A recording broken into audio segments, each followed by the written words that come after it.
এবং শিবিরের যে একটা প্রভাব প্রতিপত্তি শুরু হয়ে গেছে, এটা স্বাধীনতার পরে আসলে কখনো কল্পনা করা যায়নি।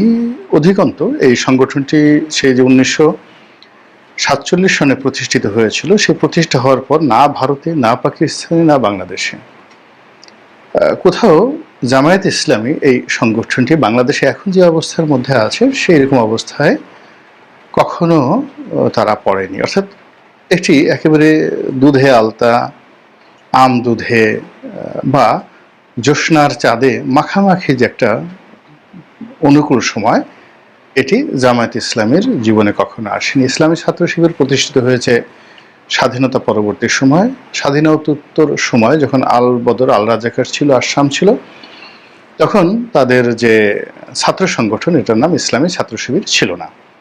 তো ইসলামী ছাত্র শিবিরের ইতিহাস যদি লিগেসি আগের ধরেন কিংবা স্বাধীনতা পরবর্তীতে যখন নতুন করে ইসলামী ছাত্র শিবির প্রতিষ্ঠিত হলো, তখন থেকে আসলে সংগঠনটি কখনই বর্তমানের মতো এতটা সুদৃঢ়, এতটা আত্মবিশ্বাসী এবং এতটা ওয়েল অর্গানাইজড, যাকে বলা হয় একদম আউটরিচ, এই পর্যায়ে কখনই তারা ছিল না। আমরা জামাত এবং শিবির, তাদের যে সাধারণ নর্মাল যে চরিত্র, এরা নরম প্রকৃতির, হেসে হেসে কথা বলে, দেখা হলে হ্যান্ডশেক করে, আর একটু ঘনিষ্ঠ হলে তারা কুলাকুলি করে। কাউকে যদি তারা আকৃষ্ট করতে চায়, তাকে সেই ছোট ছোট উপহার দেয়। তাদের যে পুস্তিকাগুলো রয়েছে, গোলাম আজমের লেখা, মওদুদী সাহেবের লেখা, এই বইগুলো দেয়। এবং সমসাময়িক দুনিয়াতে যে সকল জনপ্রিয় তাদের মতাদর্শী লেখক রয়েছেন, সেই ইউসুফ কারজাভি থেকে শুরু করে অন্যান্য যারা রয়েছেন, তাদের বইপত্র তারা অন্যকে উপহার দেয়। যদি প্রভাবশালী কেউ হন বা কাউকে টার্গেট করেন, তাকেও তারা বিভিন্ন সময় নানা রকম তোহফা দেন, মানে উপহার দেন, সম্পর্কটা স্বাভাবিক রাখার চেষ্টা করেন। ফলে ভিন্ন মতের যারা লোকজন রয়েছেন, এমনকি তাদের প্রতিদ্বন্দ্বী কিন্তু হার্মফুল নয়, উগ্র নয়, এরকম মানুষদেরকে তাদের ব্যাপারে নিউট্রাল করার জন্য তারা বিভিন্ন সময় বিভিন্ন তোহফা বা উপহার তারা দিয়ে থাকেন জ্ঞানী, গুণী, বুদ্ধিজীবী, রাজনৈতিক নেতা, আমলা কামলা সবাইকে।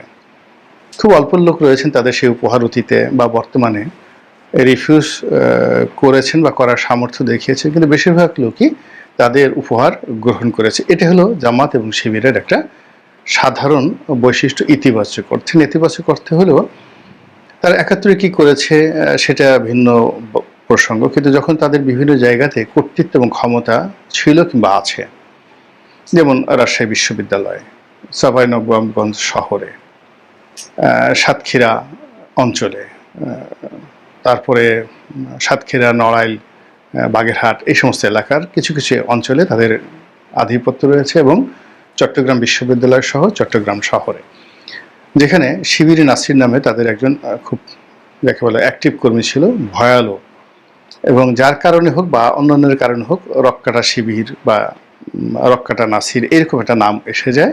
মানে তারা প্রতিপক্ষকে ধরে চিৎ করে শুয়ে তার পায়ের রগ কেটে দেয়। এরকম একটা দুর্নাম এবং বদনাম সেই শিবির এবং জামাতের যারা লোকজন তাদের বিরুদ্ধে চলে আসছে। এখন হিসাব করলে হয়তো দেখা গেল ছাত্রদল, ছাত্রলীগ, তারা হয়তো তাদের প্রতিপক্ষকে দমানোর জন্য নানা রকম নিশ্চয়তা নিয়ে থাকে। এর মধ্যে রক্কাটাও অন্যতম একটা পদ্ধতি। আমাদের সেই যে ঢাকা বিশ্ববিদ্যালয়ের স্বর্ণালী দিনে এখানে ছাত্রলীগের এক পক্ষ আর এক পক্ষকে, কিংবা ছাত্রদলের এক পক্ষ ছাত্রদলের অপর পক্ষকে, কিংবা ছাত্রদল ছাত্রলীগের নেতাদেরকে আক্রমণ করে রক কেটে দিয়েছে, এরকম অনেক জলজান্ত উদাহরণ ঢাকা বিশ্ববিদ্যালয়ে রয়েছে। কিন্তু তারপরেও বদনামটা আসলে জামাত শিবিরের উপরই আছে। এটাই হলো বাস্তবতা। স্বাধীনতা যুদ্ধে মুসলিম লীগ থেকে শুরু করে আরও অনেক সংগঠন স্বাধীনতা যুদ্ধের বিরোধিতা করেছে, কিন্তু মেন্টর হিসেবে জামাত শিবিরের নাম আসে। এটা হলো বাস্তবতা। এখন এই যে জামাত শিবিরের বেশিরভাগ ক্ষেত্রে তাদের যে ক্যারেক্টারিস্টিক্স, তারা মুচকি মুচকি হাসবে, তারপরে কথা কম বলবে, কথা বেশি শুনবে, কার্যত লোকারণ্যে তারা কারোর সঙ্গে দ্বন্দ্ব এবং সংঘাতে যাবে না, কারো বিরুদ্ধে বিষোদ্গার করবে না। এটা হলো তাদের বাহ্যিক রূপ। আর যেটা ফেসবুক, ইউটিউব এগুলো চালু হওয়ার পর থেকে বিশেষ করে ফেসবুকে জামাত শিবিরের যারা নেতাকর্মী রয়েছেন তাদের বিভিন্ন রকম যোদ্ধা রয়েছে, সাইবার যোদ্ধা রয়েছে। এই সাইবার যোদ্ধার দল শেখ হাসিনার জীবন তছনছ করে দিয়েছিল গালাগালি করে। মানে গালাগালি, নেতিবাচক প্রচারণা, হুমকি ধামকি, এই সামাজিক মাধ্যম ব্যবহার করে। এক্ষেত্রে আসলে বাংলাদেশের অন্যান্য যে সকল দল রয়েছে তারা জামাত এবং শিবিরের যে ফোর্স, যে শক্তি, তাদের যে কৌশল, তাদের যে বুদ্ধি, প্রজ্ঞা, মেধা, অনুঘটক সব মিলিয়ে তাদের কাছে অন্যান্য রাজনৈতিক দলগুলো জাস্ট ইনফ্যান্ট, শিশু, এবং সেই ধারা এখনো অব্যাহত রয়েছে। যেটা বলছিলাম, জামাত বর্তমান সময় সবচেয়ে একটা ইতিহাসের সুন্দরতম সময় তারা পার করছে। এখন তাদের মধ্যে যারাই রাজনীতির শীর্ষ পর্যায়ে রয়েছেন তারা প্রকাশ্যে চলে এসেছেন, টেলিভিশনে যাচ্ছেন, তারপরে বিভিন্ন সভা সমিতি, সেমিনারে তারা কথাবার্তা বলছেন এবং অনেক ক্ষেত্রে হুমকিও দিচ্ছেন। এটা এই জুলাই আগস্ট বিপ্লবের আগে সম্ভব ছিল না। এনিওয়ে, এখন যে সমস্যাটা হয়েছে যে সাম্প্রতিক সময়ে তারা বলতে গেলে গণহারে তাদের ক্রোধ প্রদর্শন করছেন। তারা গণহারে তারা অনেকটা যাকে বলা হয়, যেটা তাদের ঠোঁট কাটা স্বভাব অন্যান্য রাজনৈতিক দলের রয়েছে, এরকম একটা ঠোঁট কাটা স্বভাবের মতো তারাও আগে যেই কথাগুলো চোখ বুজে, মুখ বুজে, ঠোঁট না খুলে তারা সহনশীলতার যে পরাকাষ্ঠা দেখাতেন, ওটা এখন তারা দেখাচ্ছেন না।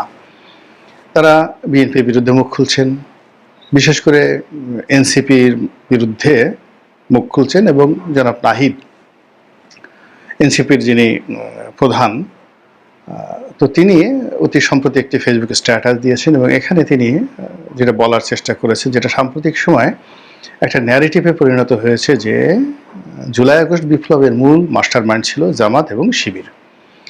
এখানে শিবিরই মূলত এই যে কোটা বিরোধী আন্দোলন, এই কোটা বিরোধী আন্দোলনটিকে তারা প্রমোট করেছে, এরকম একটা ন্যারেটিভ একেবারে সর্বজন বিদিত হয়ে যাচ্ছিল। এবং অনেকে যেটা বলার চেষ্টা করছিল যে সম্মুখ সারিতে থেকে যারা যুদ্ধ করেছেন, লড়াই করেছেন, সংগ্রাম করেছেন, আসলে তারা মূলত ছিলেন পাপেট।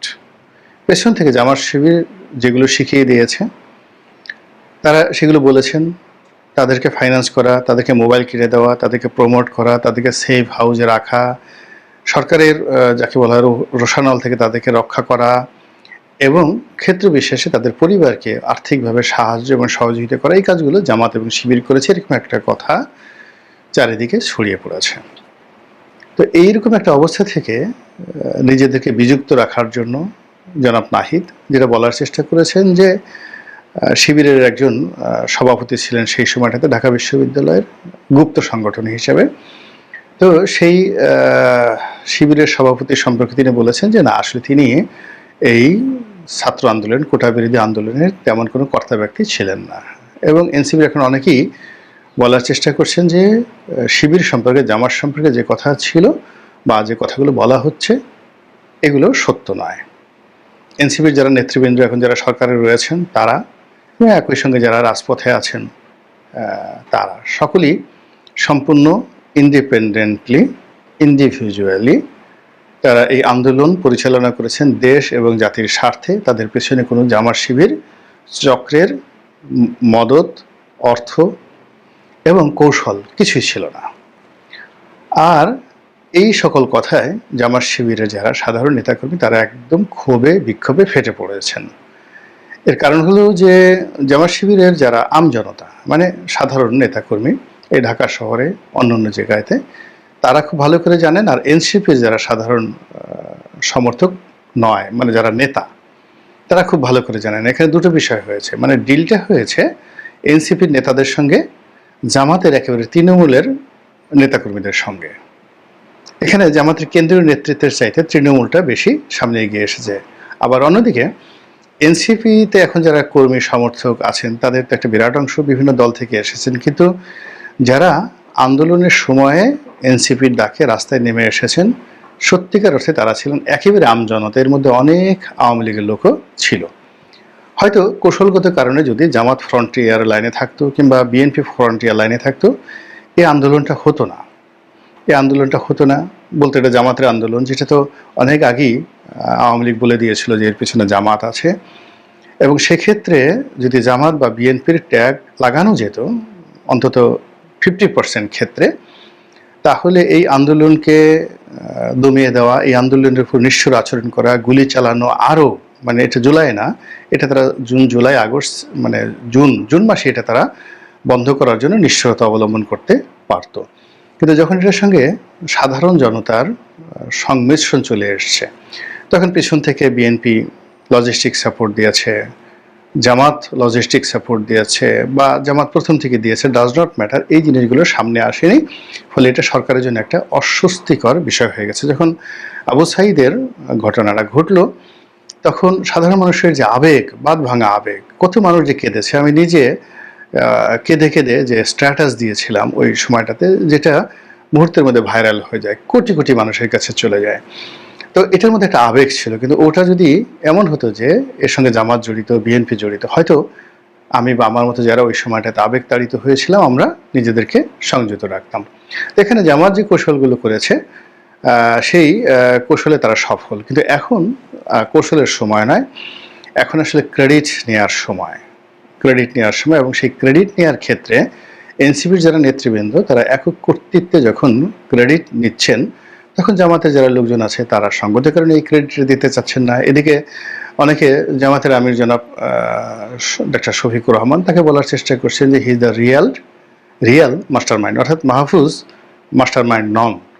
অনেকে বলার চেষ্টা করেছেন যে এখন যারা উপদেষ্টা মণ্ডলী রয়েছেন তারা, কিংবা ডক্টর মোহাম্মদ ইউনূস, তারা তো কখনোই এই ধরনের আন্দোলনের সাথে সম্পৃক্ত ছিলেন না। শেষের দিকে রেজওয়ানা, তারপর শেষে ডক্টর আসিফ নজরুল, তারা ডিবি অফিসে এই ছেলেদেরকে ছাড়িয়ে নেওয়ার জন্য গিয়েছিলেন বা সামনে দাঁড়িয়েছিলেন। তারপর যাকে বলা হয় ঢাকা বিশ্ববিদ্যালয়ের শাহবাগ থানাতে ঢাকা বিশ্ববিদ্যালয়ের কয়েকজন শিক্ষককে নিয়ে ডক্টর আসিফ নজরুল গিয়েছিলেন। এই পুরো বিষয়গুলো এখনকার প্রেক্ষাপটে কেন জানি একটার সাথে আর একটা, ডিপ স্টেট, চক্রান্ত, আমেরিকান বিনিয়োগ, এনজিওগ্রাম, এই কথাগুলোর সাথে সম্পৃক্ততা এসে যায়।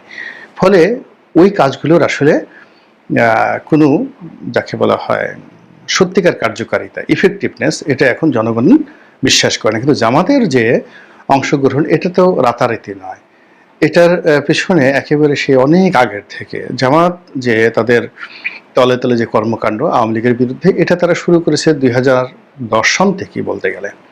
2010 সন থেকে যখন তারা দেখলো যে যুদ্ধাপরাধীদের বিচারের ব্যাপারে সরকার খুব অ্যাডামেন্ট, এবং তারা বুঝে গেল 12 সনে এসে যে এটা মারাত্মক আকার ধারণ করছে, তখন থেকে তারা সরাসরি কন্ট্রাডিকশন অ্যান্ড কনফ্লিক্টে না গিয়ে সরাসরি বিএনপির কাঁধে বন্দুক রেখে 16 সাল পর্যন্ত তারা পিছন থেকে লজিস্টিক সাপোর্ট দিয়েছে। পরবর্তীতে যখন 2014 সনের বিনা প্রতিদ্বন্দ্বিতা নির্বাচনে জয়লাভ করে শেখ হাসিনা যখন টিকে যান, তখন জামাত শিবিরের উপরে তারা যে চাপ এবং তাপ দেন, বিএনপির উপর যে তাপ এবং চাপ দেন, তখন উভয় দলই সিদ্ধান্ত নিল যে না, ঠিক ওই 2014 সন পূর্ববর্তী যে জ্বালাও আন্দোলন, সহিংস আন্দোলন, 2014 সাল পরবর্তী যে আন্দোলন, ওরকম একটা আন্দোলনে আসলে তারা আর যাওয়াটা যুক্তিযুক্ত মনে করলো না। তখন থেকে তারা শুরু করলো দাওয়াতি কর্মকাণ্ড। ফলে জামাত শিবির ঢাকা বিশ্ববিদ্যালয় অন্যান্য শিক্ষা প্রতিষ্ঠানে 2010-11 সনে যে কর্মকাণ্ড শুরু করেছিল, ওটাকে একেবারে পরিপূর্ণ অহিংস এবং যাকে বলা হয় গুপ্তচর বৃত্তির মতো করে বিভিন্ন সংগঠনে ঢুকে যাওয়া, সেটা ছাত্রলীগ ফার্স্ট প্রেফারেন্স, বাম সংগঠন হতে পারে, মানে যারা বিশ্ববিদ্যালয়ে মুভমেন্ট করতে পারতো তাদের, আবার একই সঙ্গে ছাত্র দলের মধ্যেও শিবিরের অনেক লোক বিভিন্ন জায়গাতে সুবিধা অনুযায়ী তারা ঢুকে পড়েছিল। এবং এই কাজটি 2016 থেকে এটা জ্যামিতিক হারে জামাত করেছে, শিবির করেছে তাদের নিজস্ব স্বার্থে। এবং তারই ধারাবাহিকতায় যখন কোটা বিরোধী আন্দোলন প্রথম হলো, তখন থেকে তাদের সঙ্গে যে জামাত শিবিরের সম্পর্ক ছিল না, এটা জামাত শিবিরই বলতে পারবে, অন্য কেউ বললে এটা হয়তো বিশ্বাস করবে না। মানে জামাতি যে সুরত, জামাতি যে লেওয়া, যার আন্দোলনে অগ্রগামীতে ছিলেন, অলমোস্ট সবারই চেহারা সুরতে ওইরকম একটা জামাতি ভাব চলে আসে। তো সেই জায়গাতে এখন সবাই মাস্টার মাইন্ড হওয়ার চেষ্টা করছেন। বিএনপি সমর্থকরা বলছেন যে না, তারেক রহমান সাহেব master mind, doctor Mohammad Yunus বলছেন যে না, এনসিপি যারা লোকজন আছেন তারা মাস্টার মাইন্ড। এরকম নানা রকম যখন মাস্টার মাইন্ড নিয়ে কথাবার্তা হচ্ছে, ঠিক এই সময়টাতে জনাব নাহিদ যখন জামাত শিবিরকে একেবারে সম্পূর্ণ অ্যাভয়েড করে বক্তৃতা বিবৃতি দিলেন, তখন নানা রকম ন্যারেটিভ, কোন নেতাকে কত কি দেওয়া হয়েছে, কোন নেতাকে কিভাবে গোপন রাখা হয়েছে, কোন নেতাতে কোথায় আশ্রয় দেওয়া হয়েছে, এই কথাগুলো জামাত শিবির মুখ ফসকে তাদের যে প্রথা গত যে চরিত্র অভ্যাস রয়েছে তার বাইরে গিয়ে তারা অনেক মন্তব্য দিয়ে ফেলছেন। তো এই জিনিসগুলো চলতে থাকবে এবং এটা আরও বাড়তে থাকবে। আমি এখানে শিরোনামে যে শব্দটি ব্যবহার করেছি আয়াতুল্লাহ, আয়াতুল্লাহ একটা উপাধি যেটা ইরানে ব্যবহৃত হয়, ধর্মীয়ভাবে এই শব্দটি ব্যবহৃত হয়, কিন্তু এটার একটা রাজনৈতিক প্রেক্ষাপট 1980 সনের পর থেকে এরকম যারা নেতা তাদেরকে আয়াতুল্লাহ বলা হচ্ছে, সর্বোচ্চ নেতা, ধর্মীয় নেতা। এখন ইদানিং অনেক আধ্যাত্মিক নেতার অভ্যুদয় হয়েছে রাজনীতিতে, সকল রাজনীতিতে। আওয়ামী লীগেও দেশের বাইরে থেকে অনেক নতুন মুখ দেখা যাচ্ছে, বিএনপিতেও নতুন মুখ দেখা যাচ্ছে পরিবর্তিত পরিস্থিতিতে, এবং সেই পরিস্থিতির কারণে বিএনপি সে 2006 থেকে আজ অবধি যারা রাজপথে ছিলেন তারা অনেকে ছিন্ন বিচ্ছিন্ন হয়ে গেছেন এই নতুনদের দাপটে। তো একই অবস্থা এনসিপিতেও শুরু হয়েছে। এই দাপটের মধ্যে গিয়ে জামাত যদি তাদের সেই যে গুপ্ত সময়ের গুপ্ত কর্মকাণ্ড, যেগুলো ডকুমেন্ট তাদের কাছে আছে, ছবি আছে, ভিডিও কল আছে, মেসেজ আছে, তারা যে তোহফা দিয়েছেন সেই তোহফার রসিদ পর্যন্ত রয়েছে, এগুলো যদি সামনে চলে আসে তাহলে অনেক চান্দা ভাই, অনেক চান্দা বোন, অনেক চান্দা ভাবি, তাদের পরনে কাপড় থাকবে না, ওড়নাও থাকবে না, শরীরে মাথায় হিজাব থাকবে না। এই অথবা যারা পুরুষ রয়েছেন, যারা নিজেদেরকে আধ্যাত্মিক মনে করেন, আয়াতুল্লাহ মনে করেন, তাদের ব্যাপারেও যদি জামাত মুখ খুলে, তাহলে এই রাজনীতির ময়দানে যে কাদা ছোড়াছুড়ি হবে, যা কিনা এই বিপ্লবী যে যোদ্ধা যারা রয়েছেন, গণ অভ্যুত্থানে যারা নায়ক রয়েছেন এবং সরকার রয়েছেন, তারা বিব্রত থেকে বিব্রততর হতে থাকবেন। মহান আল্লাহ আমাদের সবাই